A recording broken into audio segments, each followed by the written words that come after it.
ఇవాళ ఇంకా ముఖ్యమైనది ఏంటంటే మనం ఇవాళ గురుదర్శనం అంటే మా తాతగారు ప్రభాకర్, ఇక్కడ గురువు అనేది లేదు వాస్తవంగా. ప్రభాకర్ శాస్త్రి గారు ఇవాళ ఉదయమే నేను చదివా, మాస్టర్ అన్నా గురువు అన్నా ఒక్కడే. ఎవరైనా మాస్టర్ సివివి గారు మాత్రమే.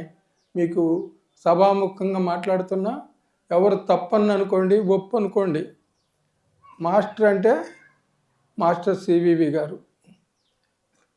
ఈ మాట నేనుగా చెప్పింది వేటూరి ప్రభాకర్ శాస్త్రి గారు నాతోటి ఇలా అన్నాడండి అని ఆయన ఇవాళ ఉదయమే నేను బుక్లో కూడా చదివా. అంతకుముందు కూడా ఐడియా ఉంది. కాబట్టి శాస్త్రి గారిని దర్శించుకున్న రోజు. వీళ్ళందరికీ మా పరమ గురువు ఎవరంటే మాస్టర్ సివివి గారు. తాతగారు అనారోగ్యంగా ఉండి సివివి గారిని దర్శించుకున్న రోజు అన్నమాట. అయితే అసలు చినకాకాని, మంగళగిరి ఈ 2 గ్రామాలు మాస్టర్ సివివి యోగానికి ఒక గుండికాయ. వాళ్ళ అదృష్టం. అర్థమైందా? ఇంత కొద్ది ఏరియాలో ఇంతమంది సాధకులు, ఇన్ని సెంటర్స్ ఎక్కడా లేదు. నీ హైదరాబాద్ సిటీలో కూడా లేదు. అది 100 కిలోమీటర్ల సిటీ. ఇది తిప్పేస్తే 5-6 కిలోమీటర్లు కూడా ఉండదు.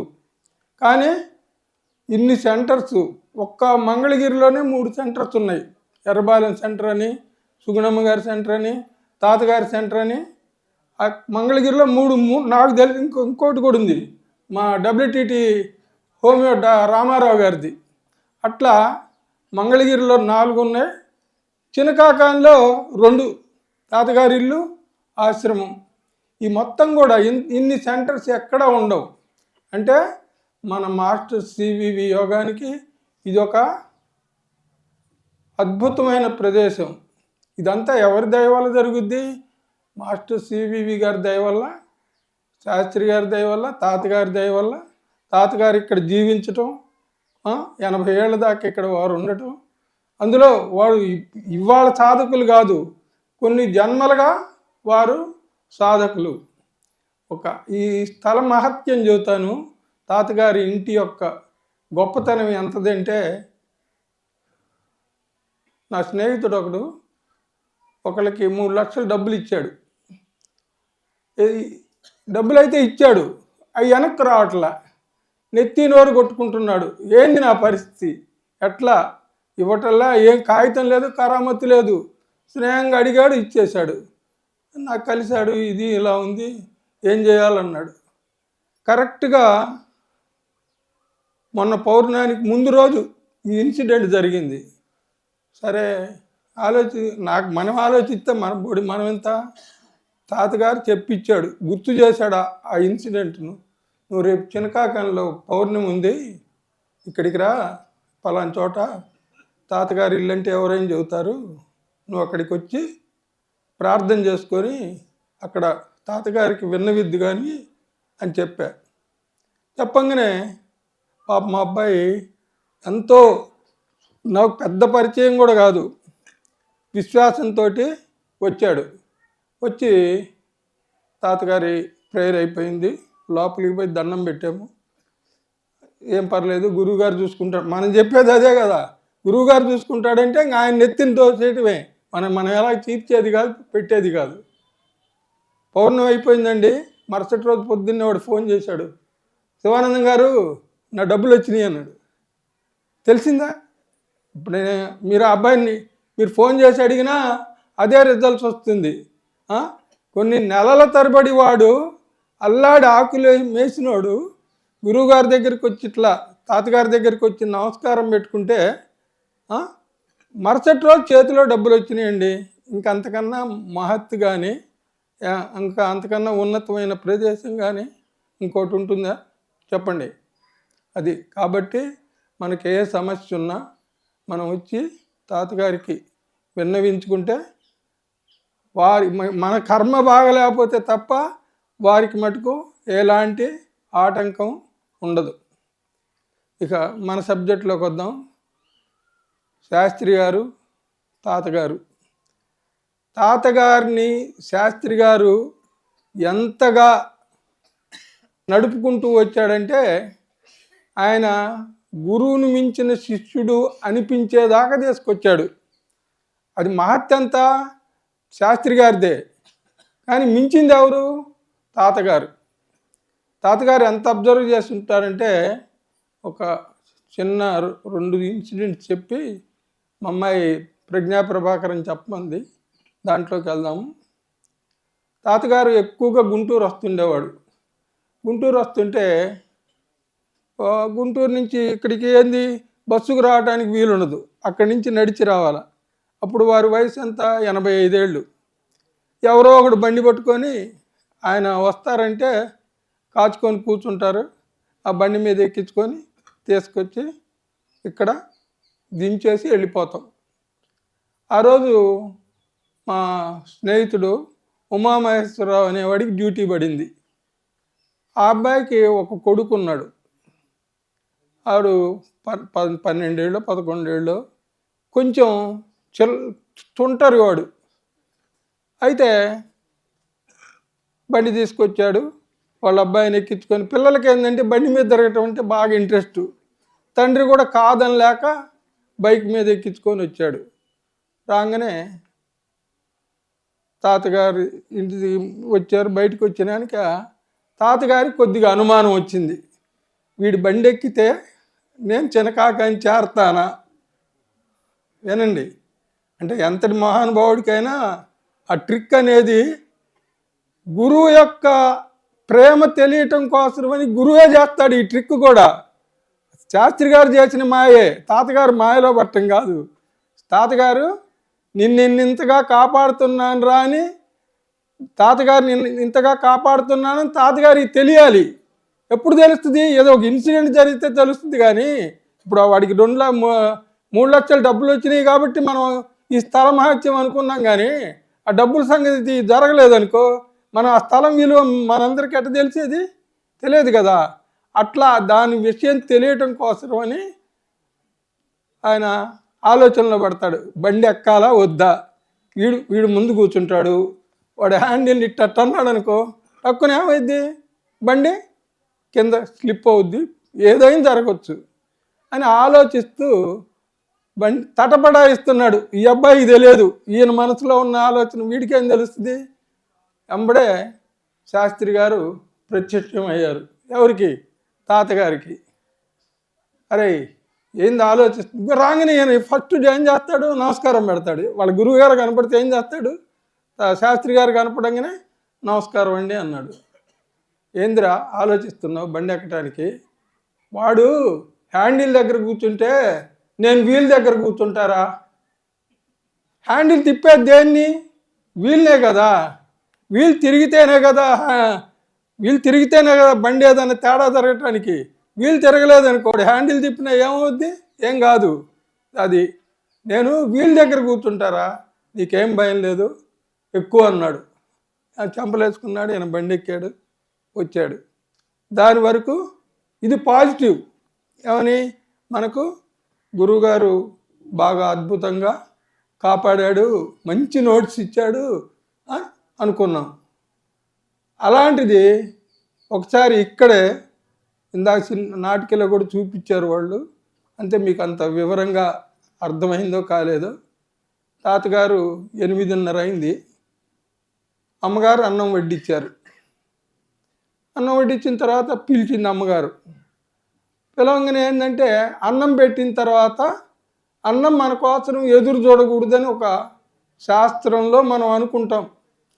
మనం అన్నం కోసం ఎదురు చూడాలి, కానీ అన్నం మన కోసం ఎదురు చూడకూడదు. అప్పుడు లేచాడు తాతగారు. ఏది వడ్డించానన్నారు. నేను వెళ్ళడానికి వచ్చేసరికి ఒక సాధకుడు ఎవరో వచ్చి, అయ్యా నాకు కడుపులో నొప్పుకుంది అని వచ్చాడు. అమ్మగారేమో అన్నం వడ్డించానంది. మరి అన్నానికి పోవాలన్నా ఈ 1/2 గంట ప్రార్థన చేసి పోవాలా ధర్మంగా? అన్నం ఎదురు చూడకూడదుగా.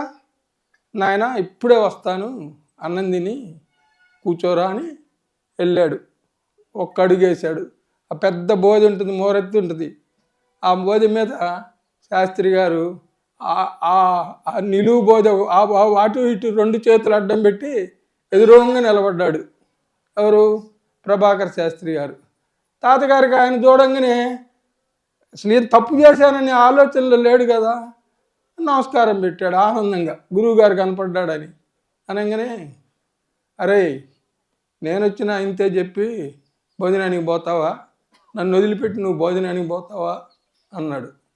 అంటే అప్పుడు వెలిగింది ఆయనకు. అప్పటిదాకా అసలు ఆ ఆలోచనలో లేడు. క్షమించి గురువు గారు అన్నాడు. వచ్చింది నేనేరా అంటే తన దగ్గర ఉపదేశం పొందిన వ్యక్తికి నిరంతరం యువతలోడు ఎక్కడ భయపడకూడదు, తప్పు చేయకూడదు. ఆ 2 రకాల అక్కడేం చేశాడు, నీకేం నేనున్నాను పొమ్మన్నాడు. ఇక్కడేమన్నాడు, పావు గంట లేట్ కూడా కావటానికి వీల్లేదు అని అంతగా కాపాడుకుంటూ వచ్చినటువంటి మహానుభావుడు వేటూరి ప్రభాకర్ శాస్త్రి గారు. అందుకని ఆ 2 మాటలు చెప్పుకొని తర్వాత అంటే కొంచెం నాకు ఇందాక ఆ అబ్బాయి బిహేవియర్ దగ్గర నేను కొంచెం హర్ట్ అయ్యా. అందువల్ల నేను బ్యాలెన్స్ తప్పా. ఎందుకంటే చిన్నపిల్లాడు మాట్లాడుతున్నాడు ఇంతమందిలో, అలా మనం అది తాతగారి వేదికలో అలా జరగటం కరెక్ట్ కాదు. కాబట్టి నేను కొంచెం చికాకు పడ్డాను, దానివల్ల ఇన్బ్యాలెన్స్ అయినాను. తర్వాత అమ్మాయి నన్ను ప్రజ్ఞా ప్రభాకరన్ గురించి మాట్లాడమంది. మనం అందరం అనుకుంటాం శాస్త్రి గారు సివివి గారి దగ్గరికి వెళ్ళిన తర్వాత ఆరోగ్యవంతుడైనాడు అనుకుంటాం, కానీ అది సత్యం కాదు. సివివి గారి దగ్గరికి వెళ్ళేసరికే ఆయన ఆరోగ్యవంతుడై వెళ్ళాడు. ఎట్లా అంటే ఎక్కువ మందికి తెలిసే ఉండొచ్చు, తెలిసినా మనం మంచి మాటలు ఎన్నిసార్లు విన్నా తప్పులేదు. వారు మద్రాసు లైబ్రరీలో ఉద్యోగం చేస్తున్న రోజుల్లో వారికి గ్యాస్ట్రిక్ అల్సర్, ఏమీ తినటానికి అర్హత లేనటువంటి పరిస్థితుల్లో ఉంటే ఎక్కువసార్లు సెలవు పెట్టాల్సి వస్తుంది. ఎవరు? ప్రభాకర్ శాస్త్రి గారు. వాళ్ళ లైబ్రరీయన్ ఉంటాడు కదా, హెడ్ ఆఫ్ ది లైబ్రరీ, ఆయన ఈ లీవ్ లెటర్ మీద రాస్తాడు. ఏమని? నువ్వు ఇంకొకసారి సెలవు పెట్టినా నిన్ను నేను ఉద్యోగంలో నుంచి డిస్మిస్ చేస్తాను అని ఆ లీవ్ లెటర్ మీద రాస్తాడు. రాయంగానే ఈయన 25 ఏళ్ల కుర్రాడు, ఇంకా ఇదేం తగ్గే రోగం కాదు, తగ్గుతుందనే ఆశ లేదు.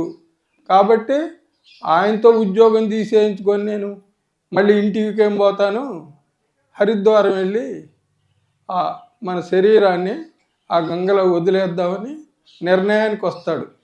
ఎవరు? ప్రభాకర్ శాస్త్రి గారు. వచ్చేసి ఇంక రిజైన్ చేయటం, ఉద్యోగానికి రిజైన్ చేయాలి కదా.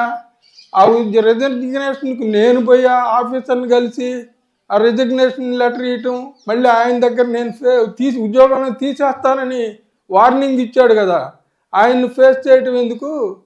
ఆ ఉత్తరం నా కొలీగ్ తోటి ఆ లీవ్ లెటర్ పంపించేసేసి మనం హరిద్వారం వెళ్ళిపోదాం అనుకొని బయలుదేరి వెళ్తాడు. ఇదంతా సివివి గారి ప్లాను. శాస్త్రి గారు లౌక్యంగా ఆయన జీవితాన్ని ఆయన నడుపుతున్నాడు. కానీ ఇదంతా అబ్జర్వ్ చేస్తున్నది ఎవరు? మాస్టర్ సివివి గారు. ఇతను ఎంతవరకు ఉంటాడు, ఏం జరుగుతుంది అని రామకృష్ణ పరమహంస గారు కనుక స్వామి వివేకానందుడిని ఎలా అబ్జర్వ్ చేశాడో అదేవిధంగా మాస్టర్ సివివి గారు ప్రభాకర్ శాస్త్రి గారిని అబ్జర్వ్ చేస్తుంటాడు. సరే, ఈ లీవ్ లెటర్ రాసి జేబులో పెట్టుకున్నాడు. హోటల్కి వెళ్ళి భోజనం చేశాడు. మామూలుగా 2 ముద్దలు తినడానికి కూడా అర్హత లేదు ఎవరికి? శాస్త్రి గారికి. ఆ రోజు కడుపు నిండా తృప్తిగా భోంచేశాడు. అట్లా తృప్తిగా భోంచేశాడు. ఏమన్నా మందు తిన్నాడా? ఏమన్నా వైద్యం జరిగిందా? ఏమీ లేదు. తృప్తిగా భోంచేసి బయటకు వస్తాడు. బయటకు వచ్చిన తర్వాత ఈయనకు అనుమానం వచ్చింది.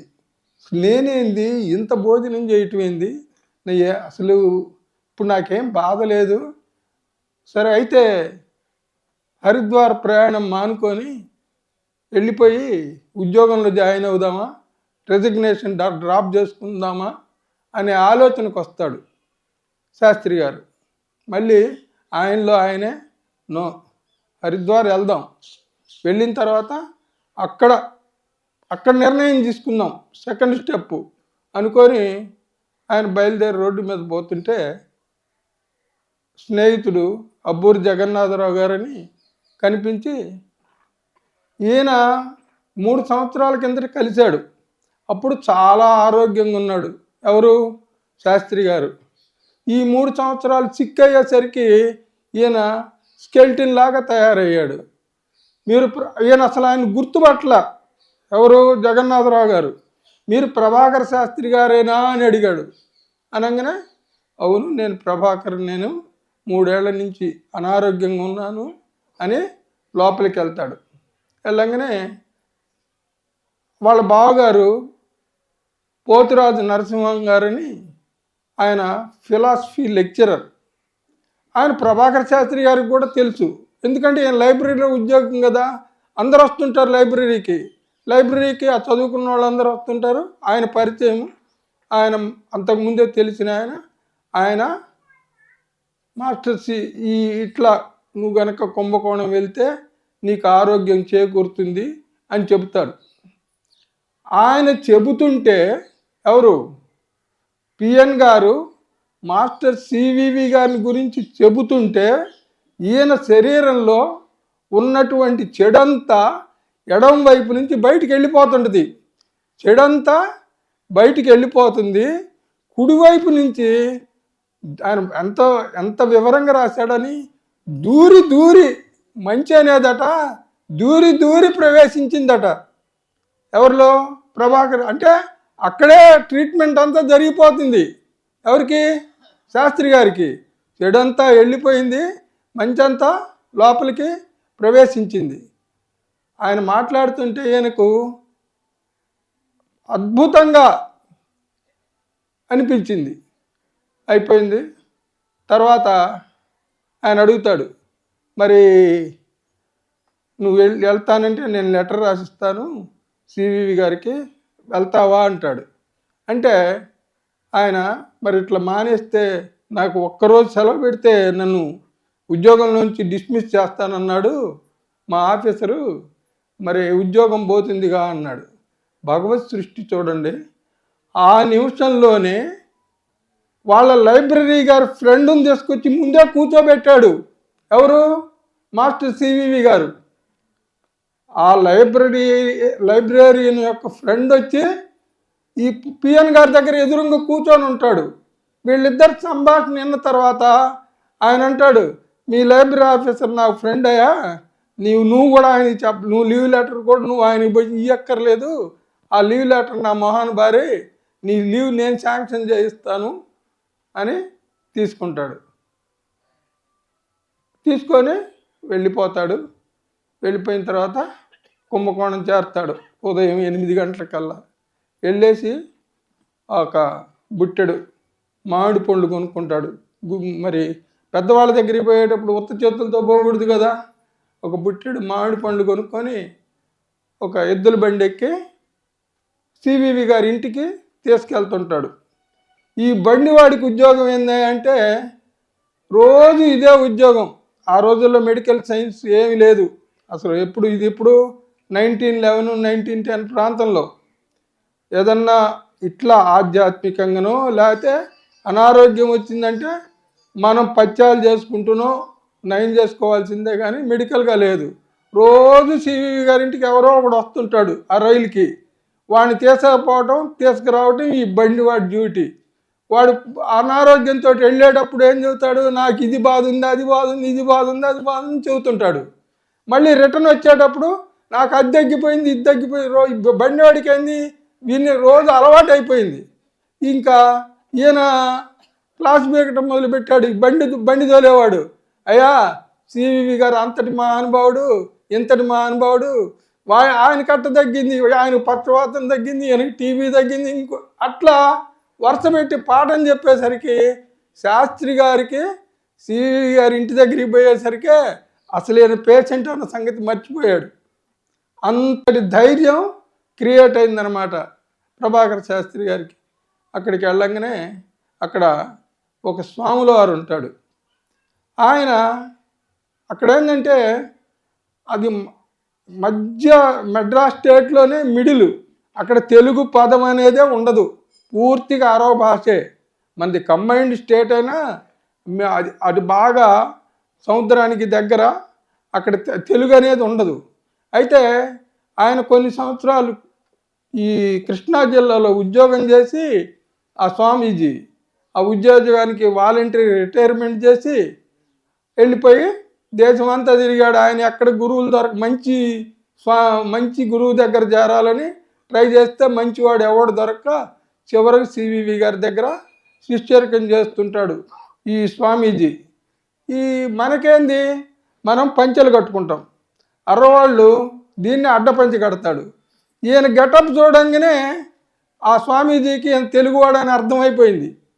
అర్థమయ్యి ఏంది నాయన, చిన్నపిల్లగాడు కదా, 25 ఏళ్ళోడు, ఏంది ఎందుకు వచ్చావు ఏందని స్వచ్ఛమైన తెలుగు భాషలో ప్రభాకర్ శాస్త్రి గారిని పలకరించి బండి మించి కిందకు దించి ఆయనే ఆ బుట్ట తీసుకొని పోయి మాస్టర్ సివి గారి దగ్గరికి వెళ్తాడు. సివి దగ్గరికి వెళ్తే ఇట్టటి సంగతి అండి అంటే, ఆయన మొత్తం ప్లాన్ ఆయనదే కదా, తీసుకొని రా అంటాడు. తీసుకొని వచ్చిన తర్వాత ఇద్దరు గురువుగారి దగ్గరికి పోయినప్పుడు ప్రభాకర్ శాస్త్రి గారు రాస్తాడు ఆయన గురించి, లావుగాక, సన్నముగాక, పొట్టిగాక, పొడవుగాక. అంటే మాస్టర్ సివివి గారు ఒక మన్మధుని రూపంలో అసలు ఆయన్ని చూస్తేనే ఈయన తన్మయత్వం చెందాడట. ఒక మగ మనిషిని ఇంకొక మగ మనిషి చూసి ఆయన చూస్తే ఈయనకి అంత అందంగా ఉన్నాడని అనిపించిందట. అది శాస్త్రి గారు ప్రజ్ఞాపూర్వకం వివరంగా వర్ణించి రాశాడు దాని గురించి. అలా ఇచ్చైతే సరిపోయి ఆ ఉత్తరం ఇస్తాడు. ఇస్తే చదివి స్నానం చేసి విశ్రాంతి తీసుకో అంటాడు. అంటే ఇందాక నేను చెప్పానే, అనారోగ్యం అనేది ఇప్పుడు ఈయన దర్శనం చేసుకున్నది ఇప్పుడు, కానీ అక్కడే భోంచేశాడు. అక్కడ మద్రాసు నుంచి కుంభకోణం దాకా ప్రయాణం చేసే స్థితి అంతా ఇదంతా కూడా ఏంది అప్పుడే తొలగిపోయింది.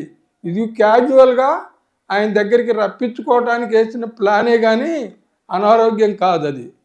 తర్వాత స్నానం చేసి విశ్రాంతి తీసుకో అంటాడు ఎవరు, సివివి గారు. సరే వెళ్ళాడు, విశ్రాంతి తీసుకున్నాడు. మధ్యాహ్నం 12 గంటలైంది. 12 గంటలు అయ్యేసరికి భోజనం టైం కదా. మరి ఈయనకు తెలియదు ఇదంతా, ఈయన మహత్తు వల్లనే నేను నిన్న భోజనం చేయగలిగాను, ఈయన మహత్తు ఇదంతా అని అప్పటి వరకు తెలియదు. మనం పుస్తకం మొత్తం చదువుకున్నాం కాబట్టి మనం అర్థం చేసుకుంటున్నాం. కానీ సరే భోజనం టైం కాగానే సివివి గారి దగ్గరికి వెళ్తాడు ఎవరు, ప్రభాకర్ శాస్త్రి గారు. వెళ్ళి మరి నా పరిస్థితి ఎలా ఉంది, నేను ఏం తినాలా అంటాడు. అనగానే ఆయన, నేటి నుండి నీ ఆరోగ్య రక్షణ భారము నేను వహించదను. సివివి గారు ఇచ్చినటువంటి అమృత వాక్కు, నేటి నుండి నీ ఆరోగ్య రక్షణ భారము నేను వహించదను, వెరువక నలుగురితో పాటు భుజింపుము. అంటే నువ్వు దేనికి భయపడాల్సిన పనిలే, అందరూ ఏం తింటుంటారో అదెల్లా నువ్వు తిను. అర్థమైందా? అంతటి అమృత వాక్కు నాకు తెలిసి ఏ గురువు కూడా ఇంతవరకు నాకు 75 ఏళ్లలో ఏ గురువు కూడా అలాంటి వాక్కు ఇచ్చినోడు లేడు. నేటి నుండి నీ ఆరోగ్య రక్షణ భారము నేను వహించదను, వెరువక నలుగురితో పాటు భుజింపుము. అమృత వాక్ అండి చెప్పాడు. సరే అట్లాగే తిన్నాడు ఈయన. ఏంది ఆయనకు అక్కడ ఆవకాయ పచ్చడి, ఆవాలు, సాంబారు, రసము అన్నీ తినేశాడు. కానీ ఎలాంటి అనారోగ్యం లేదు. తెలిసిందా? ఆ రోజు నిద్ర చాలా సుఖంగా నిద్రపోయాడు. ఎక్కడ? కుంభకోణంలో. నిద్ర అంటూ నేను ఈరోజునే 3 సంవత్సరాల్లో నేను ఈరోజే నిద్రపోయా. 3 ఏళ్ల నుంచి నేను నిద్ర అరగను. అయితే మద్రాసు నుంచి కుంభకోణం వచ్చి రైల్లో ప్రయాణం చేస్తున్నాడు కదా, ఆ ప్రయాణంలో కూడా కొంచెం సేపు నిద్ర పట్టిందట. కూర్చొని ప్రయాణం చేస్తున్నప్పుడు కూడా నాకు కొంతసేపు నిద్ర పట్టింది. ఇంకా కుంభకోణం వచ్చి ఆ రాత్రి మాత్రం సుఖంగా నిద్రపోయానన్నాడు. అది గురు కృప, ఆ గురువు అనేటువంటి అర్హత, ఆ మహానుభావుని యొక్క మాస్టర్ సివివి అనే 3 అక్షరాలు, ఇదే ఇంగ్లీష్ అక్షరాలా తెలుగు అక్షరాలా అని కాదు, ఆయన యొక్క మహత్తు అంత గొప్పది. అయిపోయింది.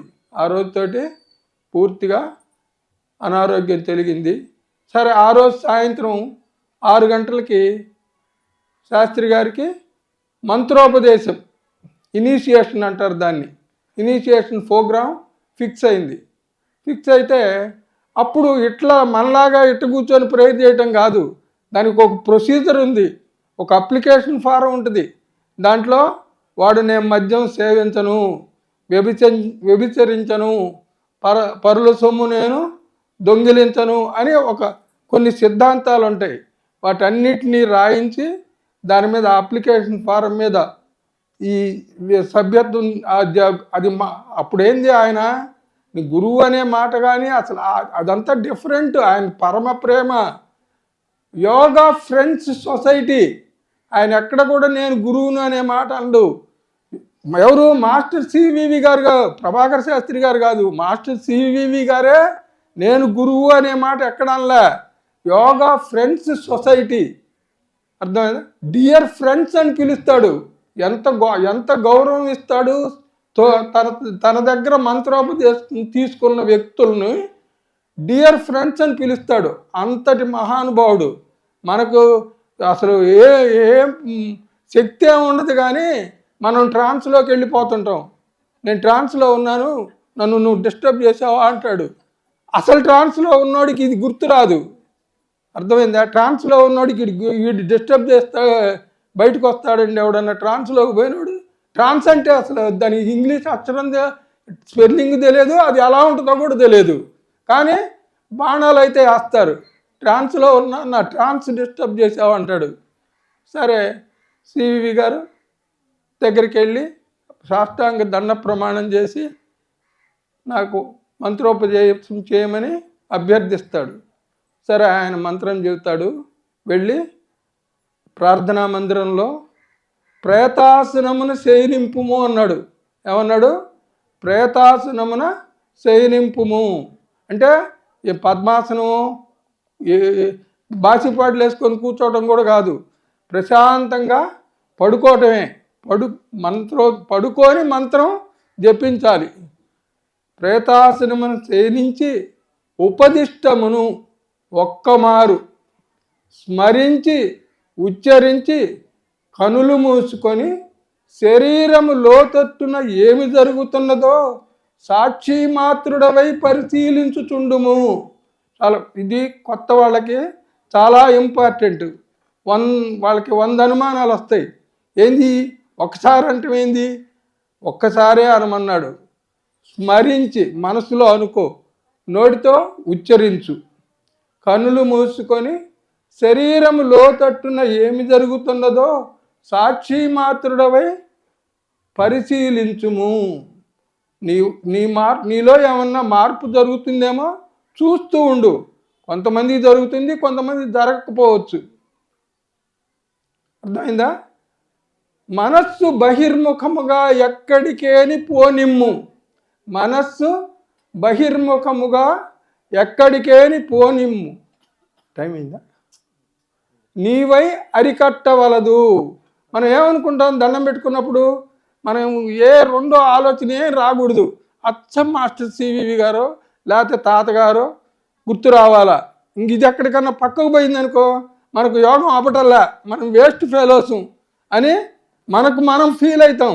ఇట్లాంటి తిక్కల ఆలోచనలు వస్తాయేమో, మీరు దాని గురించి కూడా పట్టించుకోవద్దు. మనస్సు బహిర్ముఖముగా ఎక్కడికేని పోనిమ్ము, నీవై అరికట్టవలదు. అర్థమైందా? ఆ తర్వాత కూడా ఏంది, ఇంకా నీవు ఎంతసేపు ఉండాలి, ఎంతసేపు ధ్యానం చేయాలి, అరగంట, 30 గంట టైమింగ్స్ లేవు. అప్పుడు మనం ఒకసారి మాస్టర్ సివివి నమస్కారము అని అన్నామంటే మనం ఆయన కంట్రోల్లోకి వెళ్ళిపోతాం. ఎంతసేపు ఉంచుకుంటాడు ఆయన ఇష్టం. ఎక్కువసేపు ఉంచుకోవచ్చు, తక్కువసేపు ఉంచుకోవచ్చు. ఆయన ఎప్పుడు పర్మిషన్ ఇస్తే అప్పుడు లేవాలి. అర్థమైందా? అలాగా నీకు యోగశక్తి సమకూడుతున్నంతసేపు నీవు కన్నులు తెరియ ప్రయత్నింపకము. ఒకవేళ నువ్వు ప్రయత్నించినా కూడా అవి మళ్ళీ మూతపడతాయి. నువ్వు బలవంతంగా కళ్ళు తెరిచినా అవి ఉండవు, మళ్ళీ మూతపడిపోతూనే ఉంటాయి. యోగశక్తి సమకూడి అది ఇంకా ఎనర్జీ రావటం ఆగిపోయిందనుకో, ఆగిపోతే ఆటోమేటిక్గా కళ్ళు తెరిపిడి పడతాయి. ఆ కళ్ళు తెరిపిడి పడింది కొద్దిగా సేపే, 15 నిమిషాలు జరిగింది, నేను ఇంకొక అరగంట సేపు బాగుంది, బ్రహ్మాండం ఉంది, ధ్యానం చేసుకుంటుంటే ఇంకొక అరగంట ఎక్కువ ఎక్స్టెండ్ చేయాలనుకున్నా మనకు ఆ పెత్తనం కూడా లేదు. నువ్వు ఆ కళ్ళు పడిన తర్వాత మళ్ళీ ఇంకా నువ్వు కళ్ళు మూసుకొని కూర్చోవడానికి కూడా వీలు పడదు, నువ్వు మూసుకొని కూర్చోవడానికి వీలు లేదు అని చెప్తాడు. అంత అయిపోయింది. ఈయన ధ్యానంలోకి వెళ్తాడు. ఎవరు? శాస్త్రిగా. తోడ్త గొప్ప ప్రజ్ఞ ప్రవేశించి ఊగించి వేయసాగింది. ఈయన మాస్టర్ సివివి నమస్కారము అని కళ్ళు మూసుకొని ఎప్పుడైతే కూర్చున్నాడో ఇమ్మీడియట్గా ఆయన శరీరంలోకి ఒక అద్భుతమైనటువంటి యోగశక్తి ప్రవేశించడం ప్రారంభించగానే ఈయన శాస్త్రి గారు ఉత్సాహ వినోదములతో పరిశీలింపసాగాను. ఆయన శరీరంలోకి ఆయన చెప్పాడు కదా, నీ శరీరంలో ఏం జరుగుతుందో పరిశీలించుకుంటారా అని. ఆయనకు ఒక సినిమా చూస్తున్నట్టుందట, ఏదో ధ్యానం చేసుకున్నట్లేదు, వినోదిస్తున్నట్ట. ఆయనలో వస్తున్న మార్పును చూసుకుంటూ ఆయన వినోదించసాగాడు. ప్రజ్ఞ అనో శక్తి అనో ఇంకేమోనో వివరించలేని ఒక అద్భుతమైనటువంటి శక్తి ఈయనలో ప్రవేశిస్తున్నది. ఎవరిలో? ప్రభాకర్ శాస్త్రి గారిలో. అయితే ఈయనేం చేశాడు, ఇది ఎక్కడి నుంచో అంత యాక్షన్ జరుగుతున్నా కూడా ఈయన ఇంకా ఇది అసలు ఎక్కడి నుంచి వస్తుంది అని పరిశీలించడానికి ప్రయత్నించాడు. ఎవరు? ప్రభాకర్ శాస్త్రి గారు. అయితే ఆయనకు అంతుపట్టక ఆయన శరీరం లోతట్టు దాకా ప్రవేశించున్నట్టు గుర్తింపగలిగాను. అది ఎక్కడి నుంచి వచ్చేది అనేది మటుకు శాస్త్రి గారికి అంతుపట్టలేదు, కానీ అది ఆయన బాడీలోకి ప్రవేశిస్తున్నట్టు గుర్తించగలిగాడు. ఆనంద ఉత్సాహములను పొందసాగితిని. టైం మీరు చెప్పాల్సింది. ఆనంద ఉత్సాహములను పొందసాగితిని. నా శరీరములో ఒక కొత్త ఇంజన్ పనిచేయుచున్నట్లున్నది అన్నాడు. ఎవరు? ఒక్కసారి మాస్టర్ సివివి నమస్కారం అని కూర్చుంటే ఈయన శరీరంలో ఒక కొత్త ఇంజన్ పనిచేస్తున్నట్టుగా ఫీలింగ్ కలిగింది. ఇంకొంచెం సేపటికి ఇదంతా కూడా 15 నిమిషాల లోపే ఈయన మామూలుగా మనం ఏదన్నా ఒక పని చేయాలనుకోండి, చెయ్యిట్లు లేపాలంటే మన మనసు మన బాడీకి ఆర్డర్ వేయాలి. ఆర్డర్ వేస్తే మన చెయ్యి పైకి లేస్తుంది. ఈయనకు అసలు శాస్త్రి గారికి తెలియకుండానే శాస్త్రి గారి 2 చేతులు వాటంతట అవే నమస్కారం పెట్టడానికి ప్రయత్నిస్తున్నాయి. అంటే ఏంది, యోగా టైము కంప్లీట్ అవ్వచ్చింది. మనం లాస్ట్లో ఏం చేస్తాం, మాస్టర్ సివివి నమస్కారం అని 2 చేతులు ఎత్తి దండం పెడతాం. ఆ టైం దగ్గరలో పడంగానే 2 చేతులు లేచి నమస్కారం పెట్టడానికి ప్రయత్నిస్తున్నాయి. ప్రయత్నంలో ఏమైంది, ఎడం చేయి వచ్చి కరెక్ట్గా నమస్కారం పొజిషన్లోకి వచ్చింది, కుడి చేయేమో లేకపోతే ఈ కుడి భుజం దగ్గర విపరీతమైన పోటు నొప్పి వచ్చి చేయిని కదిలించలేకపోతున్నాడు. ఎవరు? ప్రభాకర్ శాస్త్రి గారు. పక్కనే స్వాముల వారు నిలబడి ఉన్నాడు. ఏమైంది, ఎందుకు బాధపడుతున్నావు, ఏం జరిగింది అని అడుగుతాడు. అప్పటికి కళ్ళు తెరిపిడి వల్ల ఇంత నొప్పి పుడుతున్నా కూడా బాడీ ఆయన కంట్రోల్లో ఉంది కదా, కళ్ళు మూసుకొనే ఉన్నాడు శాస్త్రి గారు. కళ్ళు మూసుకొని ఉండి ఏమైందంటే నా కుడి భుజం సంధిలో విపరీతమైన పోటు పుడుతున్నది అని అంటాడు. అంటే ఇంకా ఆయనకు అర్థం కాలే. సరే ఒక 2 నిమిషాలు వెయిట్ చేస్తాడు స్వాముల వారు. ఇంతలో కళ్ళు తెరిపిడి పడ్డాయి. తెరిపిడి పడగానే స్వాముల వారు చూసి ఇంక కళ్ళు తెరిపిడి పడే, ఇంక నువ్వు కూర్చో అక్కర్లేదు, నమస్కారం లేచి నిలబడమన్నాడు శాస్త్రి గారిని. సరే ఆయన ఎలా చెప్పాడో ఈయన లేచి నమస్కారం పెట్టి నిల్చొని చెప్తాడు. అప్పుడు ఈయన ఆ స్వామీజీకి చెప్తాడు, నేను 3 సంవత్సరాల కిందట నేను ఎద్దుల బండి మీద ప్రయాణం చేస్తుంటే నేను బండి మించి కింద పడ్డాను. కింద పడ్డప్పుడు ఈ భుజం డిజ్లొకేట్ అయింది అని చెబుతాడు. అప్పుడు ఆయన చెబుతాడు, నీకు డిజ్లొకేట్ అయినటువంటి భుజము కరెక్ట్ పొజిషన్లోకి తీసుకొస్తున్నాడు ఎవరు? మాస్టర్ సివివి గారు. ఈయన 3 ఏళ్ల కిందటి నుంచి ఈ కుడి భుజం బాగలేక బాధపడుతుంటే ఒక్కసారి మంత్రోపదేశం చేయకముందే ఆహారం అరిగి జబ్బు పోగొట్టాడు. బాడీలో ఉన్న చిన్న డిఫెక్ట్ను ఆయన మంత్రోపదేశం ఇచ్చిన మరు నిమిషమే దాన్ని కూడా రెక్టిఫికేషను స్టార్ట్ చేశాడు. చేసి ఇట్లా 3 ఏళ్ల కిందట పడ్డానంటే నీవు 3 సంవత్సరాల కింద పడిన దెబ్బ వల్ల నీకు అది రెక్టిఫికేషన్ చేస్తున్నాడు మాస్టర్ సివివి గారు.